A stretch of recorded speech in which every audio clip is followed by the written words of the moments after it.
Welcome to Samba Samba. Enjoy the video. You begin by preparing the minimal toolkit and creating files so you can build immediately. Open your code editor, create a project folder, and add index, HTML, style, CSS, and script, JS. Once done, paste a basic HTML5 template into index, HTML, and link your CSS and JS files. Save the files and open index.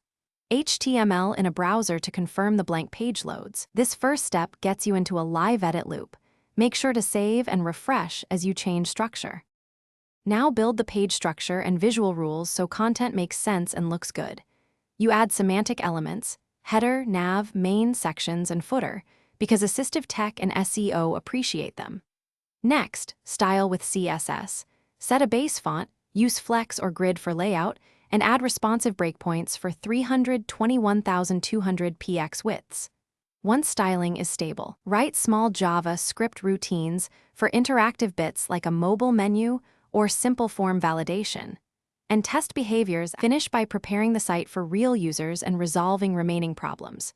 You test across browsers and screen sizes, using developer tools to find and fix console errors, broken links, and layout shifts.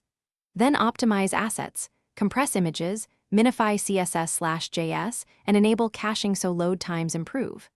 Deploy to a static host like GitHub Pages or Netlify. Once live, confirm SSL works and links are correct. If something breaks, check the console first. Errors there usually tell you exactly where to start troubleshooting. Thanks for watching. Consider subscribing if we helped you.